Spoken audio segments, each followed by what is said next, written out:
Hello दोस्तों, PhD का एक नया नोटिफिकेशन स्टार्ट हो गया है जो कि उत्तराखंड की 4 यूनिवर्सिटीज़ में से है। दोस्तों ये चारों की चारों स्टेट गवर्नमेंट यूनिवर्सिटी है। इन्होंने कंबाइंड एंट्रेंस टेस्ट मांगा है पीएचडी के लिए। तो आप देख सकते हैं इन्होंने Uttarakhand state combined PhD entrance test 2024 के लिए आवेदन मांगा है सीपीईटी के द्वारा। दोस्तों इसके अंदर कौन कौन सी यूनिवर्सिटी शामिल है तो ये देख सकते हैं। Shri Dev Suman University, Shobhan Singh Jeena University, Uttarakhand Open University, Kumaon University, ये 4 यूनिवर्सिटी इसके अंदर शामिल है। तो आप इन सभी के अंदर आवेदन कर सकते हैं। एक कंबाइंड एंट्रेंस एग्जाम होगा तो आपको एडमिशन मिल जाएगा इसके अंदर। तो मैंने सबसे पहले इसके बारे में डिटेल्स दी है और यहाँ पर लिंक दी हुई है ukentrance.phd.smart.edu.in। यहाँ पर जाके आप आवेदन कर सकते हैं। इसकी डायरेक्ट लिंक आपको हमारी वेबसाइट पर मिल जाएगी, जिसका लिंक हम डिस्क्रिप्शन के अंदर दे देंगे। और दोस्तों नीचे जाएँ तो यहाँ पर इन्होंने कुछ इंपॉर्टेंट डेट्स की बात की गई है कि 22 जुलाई तक आप इसको आवेदन कर सकते हैं शाम 5 बजे तक। और अप्लाई करने की लिंक फिर से यहाँ पर दी हुई है। और एडमिट कार्ड आपका 1 वीक पहले आ जाएगा एग्जामिनेशन से पहले। और एग्ज़ाम कब रहेगा तो 11 अगस्त को आपका एग्ज़ाम रहने वाला है। 120 मिनट का एग्ज़ाम रहेगा, टोटल 2 आवर्स का। बाकी इन्फॉर्मेशन दोस्तों आपको आगे देखने को मिलेगी। और दोस्तों फ़ीस की बात करें तो फ़ीस थोड़ी ज़्यादा रहेगी इसके अंदर। जनरल ईडब्ल्यूएस ओबीसी कैटेगरी वालों के लिए 2550 रुपये फ़ीस रहेगी और SC ST PH कैंडिडेट के लिए 2050 रुपये फ़ीस रहने वाली है। आगे कुछ इंपॉर्टेंट पॉइंट्स की बात करते हैं। यहाँ पर इन्होंने बताया है कि आपको ध्यान से फिलअप करना है, पहले अपनी एलिजिबिलिटी चेक करनी है और अप्लाई करने की लिंक फिर से यहाँ पर इन्होंने दी है। तो आगे ये देख सकते हैं, पूरा आप ये अच्छे से रीड आउट कर सकते हैं। ये डॉक्यूमेंट आपके सही होने चाहिए, पूरी इन्फॉर्मेशन यहाँ पर दी हुई है। और जो अपीयरिंग के अंदर है फाइनल ईयर के अंदर, फाइनल सेमेस्टर के अंदर, तो वो भी इसके अंदर आवेदन कर सकते हैं यहाँ पर। बट उनके लिए कुछ कंडीशन दी हुई है कि जब ये एंट्रेंस एग्ज़ाम होने के बाद में जो इंटरव्यू वगैरह होता है तो उस टाइम उनके पास में होना चाहिए। हेल्प डेस्क नंबर यहाँ पर दिया हुआ है और ईमेल आईडी भी दी हुई है। यदि आपको कोई इन्फॉर्मेशन चाहिए तो आप इनके ईमेल पर कांटेक्ट कर सकते हैं, मोबाइल नंबर पर भी कांटेक्ट कर सकते हैं। और फॉर्म फिलअप करने का इंस्ट्रक्शन यहाँ पर बताया हुआ है कि आपको इस लिंक पर जाना है और लॉगिन टैब पर क्लिक करना है और उसके बाद में आपको पेमेंट वगैरह पे करनी है फॉर्म फिलअप करके। तो ये इस प्रकार से रहेगा। और एलिजिबिलिटी क्राइटेरिया की बात करें तो यहाँ पर बताया गया है कि आपके पास में 1 ईयर या 2 सेमेस्टर की मास्टर डिग्री हो, 4 ईयर की बैचलर डिग्री के साथ में, तो आप आवेदन कर सकते हैं। या आपके पास में 2 ईयर की मास्टर डिग्री हो, 3 ईयर की बैचलर डिग्री के साथ में, तब भी आप आवेदन कर सकते हैं। इन दोनों ही कंडीशन में आपको 55% मार्क्स चाहिए होंगे। और 5% का दोस्तों रिलैक्सेशन बताया गया है SC ST OBC non criminal और PWD कैटेगरी वालों के लिए। प्रिविलेज कैटेगरी वालों के लिए आपको 5% का रिलैक्सेशन मिलेगा। और यदि कोई 4 ईयर की बैचलर डिग्री के साथ में आवेदन कर रहा है तो उनको 75% मिनिमम मार्क्स चाहिए होंगे। और MPhil 55% के साथ में है तो भी आवेदन कर सकते हैं। इस केस में भी 5% का रिलैक्सेशन मिल जाएगा आपको दोस्तों। और फीस रिफंडेबल नहीं होगी, ये बताया हुआ है यहाँ पर। और आपको सेम सब्जेक्ट जो आपका मास्टर डिग्री के अंदर सेम सब्जेक्ट है तो उसी के अंदर ही आपको PhD करने के लिए अलाउ किया जा रहा है। तो यहाँ पर ही बताया हुआ है। रिजर्वेशन पॉलिसी के बारे में भी यहाँ पर थोड़ी सी इन्फॉर्मेशन दी हुई है। रिजर्वेशन पॉलिसी के बारे में मैं दोस्तों आपको बता दूं कि यह स्टेट गवर्नमेंट के अकॉर्डिंग रहेगी। तो जो उत्तराखंड से रहेंगे तो उनको ही रिजर्वेशन मिलेगा, अन्य स्टेट से रिजर्वेशन नहीं मिलेगा। तो दोस्तों इसके अंदर 2-3 टाइप से कैटेगरी बताई हुई है।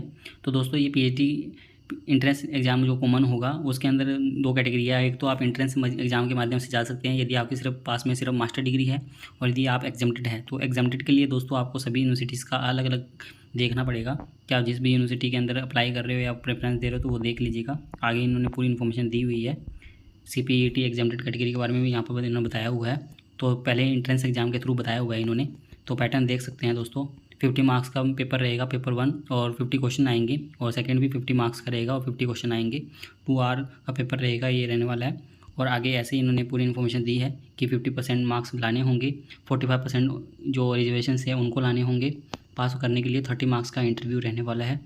और यहाँ पर वेटेज या मेरिट लिस्ट बताई गई है कि किस तरीके से बनेगी आपकी, कि जो आपने इंट्रेंस एग्ज़ाम दिया है उनका 70% का वेटेज रहेगा और इंटरव्यू का 30% का वेटेज रहने वाला है। तो ये यहाँ पर पूरी इन्फॉर्मेशन दी है। और यहाँ पर डायरेक्ट एडमिशन की बात की गई है विदाउट अपीयरिंग इन CPET एग्ज़ाम। तो ये इन्होंने पूरी यूनिवर्सिटी के हिसाब से बताया है। तो ये देख सकते हैं, सबसे पहले इन्होंने कुमाऊं यूनिवर्सिटी के हिसाब से बताया है। तो कुमाऊं यूनिवर्सिटी के अंदर एडमिशन लेने के लिए बताया गया है कि आपके पास में फेलोशिप या स्कॉलरशिप होनी चाहिए। UGC net, UGC CISR net, NFC, NF OBC, NFST इनसे, या इंस्पायर फेलोशिप हो, किसी भी टाइप की आपके पास में फेलोशिप है तो आप इसके अंदर आवेदन कर सकते हैं। या जिन्होंने graduate pharmacy aptitude test pass किया हुआ है या गेट पास किया हुआ है या आपने MPhil पास किया हुआ है तो आप यहाँ पर इसके अंदर आप डायरेक्ट आवेदन कर सकते हैं। आपको इंटरव्यू ही देना होगा डायरेक्ट। और कुछ और भी कंडीशंस लिखी हुई है तो आप रीड आउट कर लीजिएगा। ऐसे ही इन्होंने उत्तराखंड ओपन यूनिवर्सिटी के लिए बताया गया है कि जिनके पास में JRF है, ये UG net, CISR net, teacher fellowship holder in सभी को छूट मिल जाएगी। और जिनके पास में ओनली नेट स्लेट गेट है तो दोस्तों उनको एंट्रेंस एग्ज़ाम देना होगा, ये यहाँ पर लिखा हुआ है। और आगे और भी इन्फॉर्मेशन दी हुई है कि जो यूनिवर्सिटी के अंदर वर्किंग में है और जिनके पास में UGC net, UGC ISR net, JRF PhD वगैरह फेलोशिप वगैरह है तो वो भी इसके अंदर एग्जाम्प्टेड होंगे। तो ये पूरी इन्फॉर्मेशन यहाँ पर दी हुई है। ऐसे ही इन्होंने SSJ यूनिवर्सिटी के बारे में बताया हुआ है। तो इस प्रकार से दोस्तों आप ये पूरा इन्फॉर्मेशन देख लीजिएगा।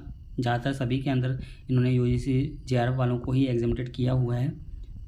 ऐसे ही SDS यूनिवर्सिटी के बारे में बताया हुआ है कि इसके अंदर कौन कौन एग्जाम्प्टेड रहेंगे। तो इसके अंदर नेट इंक्लूडिंग JRF, USET और रेगुलर अपॉइंटेड टीचर होंगे इस यूनिवर्सिटी के या टीचर फेलो होंगे तो वो इसके अंदर आवेदन कर सकते हैं, एग्जाम्प्टेड रहेंगे। बाकी इन्होंने पूरा बताया हुआ है। मेरिट लिस्ट बताई हुई है दोस्तों इन्होंने यहाँ पर कि मेरिट लिस्ट नोडल यूनिवर्सिटी द्वारा प्रिपेयर की जाएगी और निकाली दी जाएगी। और centre for combined entrance test के लिए बताया गया है कि अल्मोड़ा रहेगा या देहरादून, हल्द्वानी, नैनीताल, पिथौरागढ़ और ऋषिकेश है इसके एग्जामिनेशन सेंटर रहेंगे। तो यहाँ पर आपके सभी एग्ज़ाम रहने वाले हैं।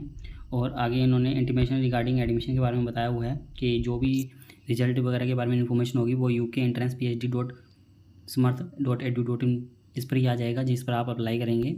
ये यहाँ पर सभी इन्फॉर्मेशन आपको मिल जाएगी।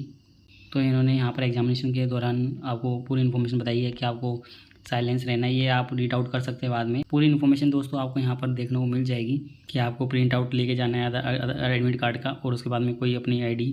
इस प्रकार जब आप एग्ज़ाम देने के लिए जाएंगे तो पूरी इन्फॉर्मेशन यहाँ पर दी हुई है। प्रोवाइडेड मटेरियल क्या है ये तो आप बाद में रीड आउट कर सकते हैं। और सिलेबस की बात की गई है तो सिलेबस भी दोस्तों आपको इसी वेबसाइट की लिंक पर मिल जाएगा, तो जहाँ से आप सिलेबस देख पाएंगे। और यहाँ पर दोस्तों इन्होंने सब्जेक्ट बताए हैं कि कौन कौन सी यूनिवर्सिटी के अंदर कौन कौन से सब्जेक्ट अवेलेबल है, तो ये इंपॉर्टेंट चीज़ है। तो यहाँ पर इन्होंने सीट नहीं बताई है, सीट इसके अंदर काफ़ी ज़्यादा रहने वाली है। तो कुमाऊं यूनिवर्सिटी के अंदर देखें सबसे पहले तो इसके अंदर biotechnology, botany, chemistry, commerce, drawing and painting, economics, English, geography, Hindi, history, home science, library and information science, mathematics, music, pharmaceutical science, physical education, physics, political science, psychology, Sanskrit, sociology, zoology. तो टोटल इसके अंदर 22 सब्जेक्ट रहने वाले हैं। और दोस्तों Shri Dev Suman university के अंदर भी काफ़ी सब्जेक्ट बताए हैं, जिसके अंदर की botany, chemistry, commerce, economics, education, English, geography, geology, Hindi, history, home science, mathematics, military science, music, physics, political science, psychology, Sanskrit, sociology, zoology. तो इसके अंदर भी लगभग 19 से 20 है। और SSJ यूनिवर्सिटी की बात करें तो इसके अंदर botany, chemistry, commerce, drawing and painting, economics, education, English, geography, Hindi, history, home science, mathematics, management, military science, physical education, physics, political science, psychology, Sanskrit, sociology, yoga, zoology. तो इसके अंदर भी 20 से ऊपर है दोस्तों, सभी के अंदर लगभग 20 से ऊपर ही है। ऐसे ही इन्होंने उत्तराखंड ओपन यूनिवर्सिटी के बारे में बताया है कि इसके अंदर भी botany, chemistry, commerce, computer science, development studies, economics, education, English, environmental science, Hindi, history, home science, journalism, management studies, mathematics, physics, political science, psychology, public administration, yoga, zoology. तो ये कुछ सब्जेक्ट रहने वाले हैं जिसके अंदर कि आप आवेदन कर सकते हैं। तो दोस्तों ये है इसके बारे में इन्फॉर्मेशन। उम्मीद करते हैं दोस्तों आपको हमारे द्वारा दी गई जानकारी अच्छी लगी होगी। यदि आपको हमारे द्वारा दी गई जानकारी अच्छी लगी हो तो आप हमारे चैनल को सब्सक्राइब कर सकते हैं और आप हमसे टेलीग्राम पर भी जुड़ सकते हैं ऐसे ही PhD से रिलेटेड नए अपडेट के लिए।